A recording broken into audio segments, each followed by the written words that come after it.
Film में आधा अधूरा सच दिखाया गया।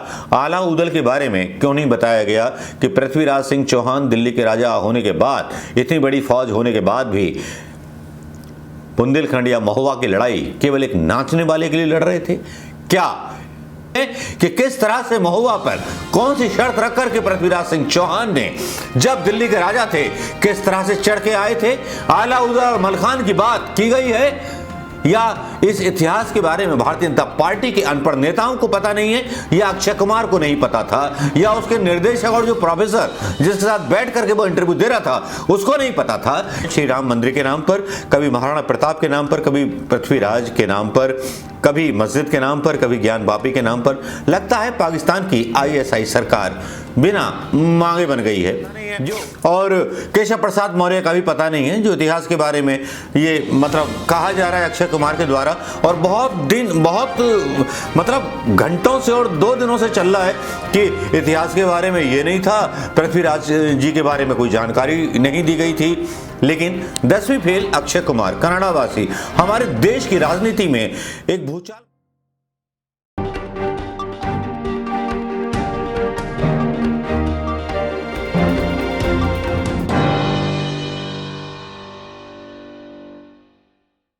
दोस्तों नमस्कार, मैं मनोज कुमार शर्मा आपके बीच में एक बार फिर लेकर के उस ढोंग को जिस ढोंग के पीछे एक राजनीति खेलने का कुत्सित प्रयास किया जा रहा है भारतीय जनता पार्टी के द्वारा। भारतीय जनता पार्टी के बड़े बड़े नेताओं के द्वारा बड़े बड़े ट्वीट आ रहे हैं पृथ्वीराज चौहान के बारे में।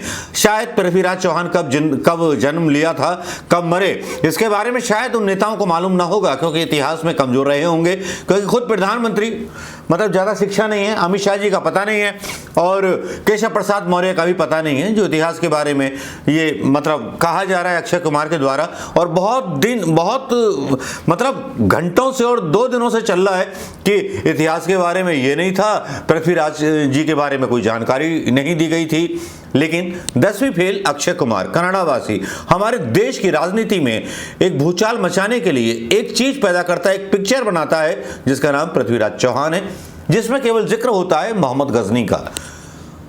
मोहम्मद गजनी जिसने भारत पर कहा जाता है कि 16 बार आक्रमण किया, भारत पर, पृथ्वीराज सिंह चौहान पे नहीं, भारत पर आक्रमण किया, और डर के मारे गुफा में छुपा हुआ था। उसने एक मकड़ी को देखा, उसको फेल होते हुए देखा, और 7वीं बार उस मकड़ी से प्रेरणा लेकर के उसने भारत पर दिल्ली के रास्ते से धावा बोला, और लड़ाई हुई। 2 विकिपीडिया के द्वारा 2 लड़ाइयों का जिक्र मिलता है, 17 बार की लड़ाइयों का जिक्र नहीं मिलता है।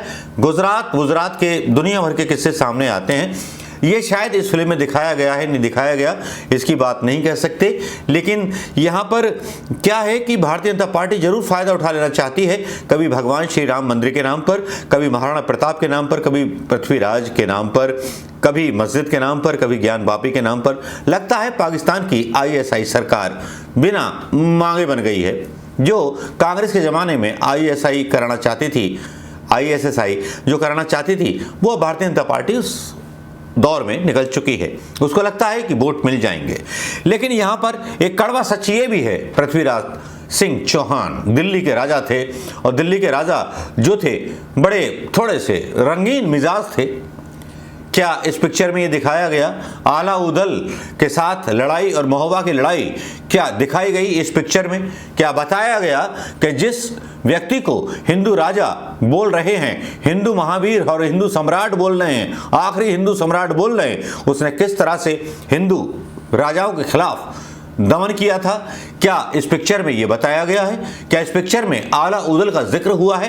क्या इस पिक्चर में बेला भवानी, बेलोन देवी का जिक्र हुआ है?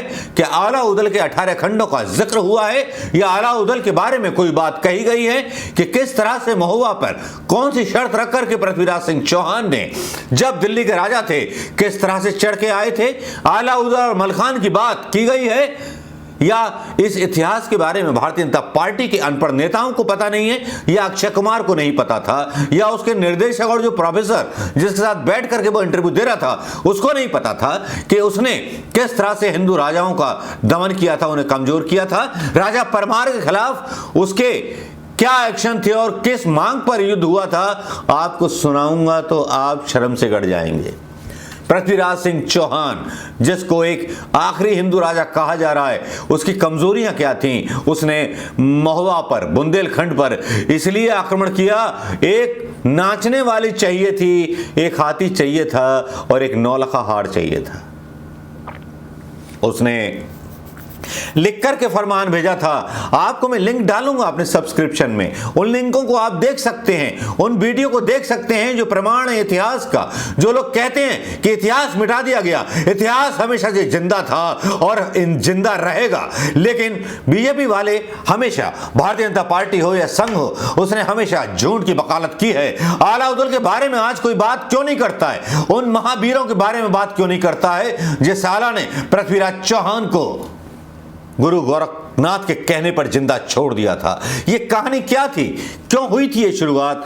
इसी के बारे में मैं आज आपको बताने आया हूं। अगर मुगल के साथ, गजनी के साथ लड़ाई का जिक्र हो सकता है, अष्टप्रमाण और चंद्रबरदाई का अगर जिक्र होता है, तो जिक्र फिर आला उदल का भी होना चाहिए और राजा परमार का भी होना चाहिए कि राजा परमार के साथ लड़ाई किस लिए छेड़ी गई थी।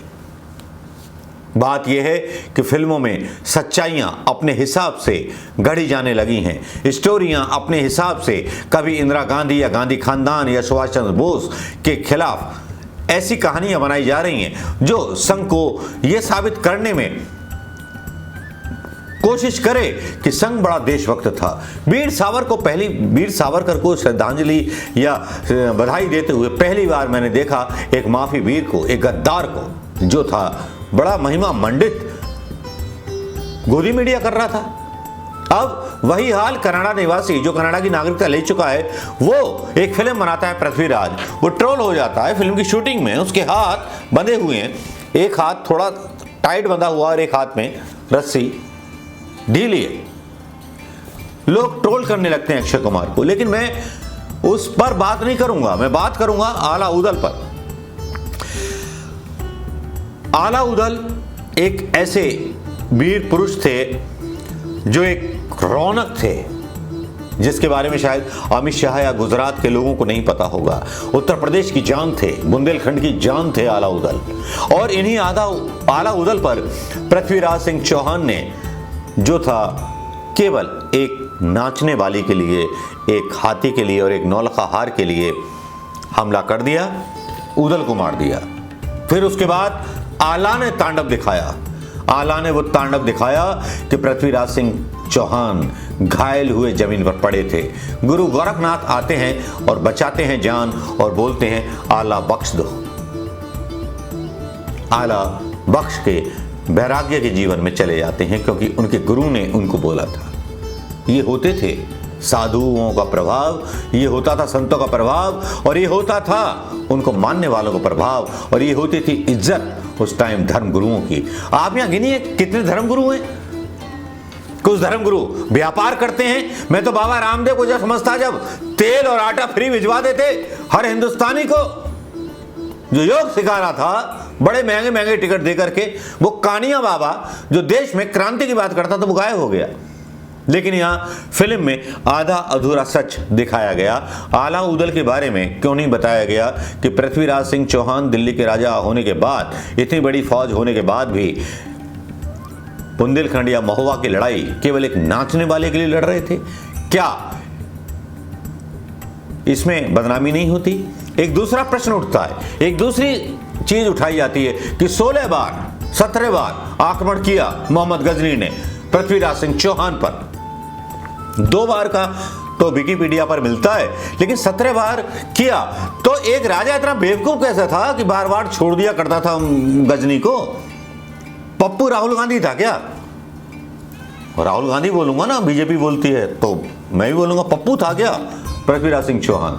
मुझे ऐसे शब्द कहना किसी भी हिस्टोरिकल व्यक्ति के बारे में अच्छा नहीं लग रहा, लेकिन जब राजनीति में पृथ्वीराज सिंह चौहान को घसीट लिया है बीजेपी ने, अमित शाह जो है चले जाते हैं फिल्म का प्रमोशन करने के लिए, कश्मीरी पंडितों की चिंता नहीं होती है, तब लगता है कि आला उदल पर भी बात करें, परमार वंशों पर भी बात करें, बुंदेलखंड के ऊपर भी बात करें। क्या किसी के पास जवाब हैं आला उदल के बारे में? आला उदल की कहानी जो है गाई जाती है उत्तर प्रदेश में, गौरव का विषय माना जाता है।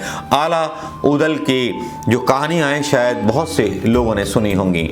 यहाँ तक कहा जाता है कि आला जो थे देवी की साधना करते थे और उन्हें देवी ने ही एक अस्त्र शस्त्र दिया था संहार के लिए, लेकिन गुरु गोरखनाथ के कहने पर उन्होंने पृथ्वीराज चौहान का वध नहीं किया, छोड़ दिया और वैराग्य की तरफ कर गए और जो सांग थी भाले की उसको मोड़ गए। आज भी वो उस मंदिर में रखी हुई है, आला के मंदिर में जाइए देखिए। ये है ऐतिहासिक प्रमाण। प्रधानमंत्री मोदी जी, अमित शाह, इन ऐतिहासिक प्रमाणों पर पिक्चर बनवाइए। दिल्ली का राजा पृथ्वीराज जो था एक नाचने वाली के लिए एक हिंदू राजा में चढ़ पड़ा था, तो मैं क्यों साइड लूं उसकी? जो गजनी के सामने वो सही है, वो शब्द भेदी बाण चला सकते थे। अंगुलस्थ प्रमाण पृथ्वीराज रासों में लिखे हुए ग्रंथों को भारतीय जनता पार्टी और संघ ने अपनाया मुसलमानों के खिलाफ घृणा फैलाने के लिए, और ये पिक्चर भी मुसलमानों के खिलाफ घृणा फैलाने के लिए बनाई गई है, जिस तरह से कश्मीर फाइल बनाई गई थी। क्या आला उदल का जिक्र जरूरी नहीं था, जिस पृथ्वीराज चौहान ने एक नाचने वाले के लिए महुआ पर आतंक मचा दिया था? मलखान के पैर में पदम था जिसको तीर मार करके माहिल मामा ने गिरा दिया था, और वो माहिल मामा कौन था? चलिए दोस्तों कमेंट कीजिए। अगर आला उदल के 18 खंड पढ़ रखे हैं तो कीजिए कमेंट। रीजन क्या है कि भारतीय जनता पार्टी गू कुरेद रही है, कूड़े का ढेर कुरेद रही है, अब उसमें से बदबू उठना बाकी है। राजपूताना फाइल राजस्थान की और राजपूताना और मुगल का कनेक्शन भी खोलेंगे। असलियत बताओ, आप ये मत बोलो कि इतिहास बदल दिया गया। इतिहास तो 18 खंडों में आला उदल और पृथ्वीराज का जिंदा है, किसी ने नहीं दबाया। अब 10वीं फेल, 4थी फेल, 5वीं फेल लोगों को ना पता हो तो हम क्या करें साहेब। नमस्कार, जय हिंद दोस्तों।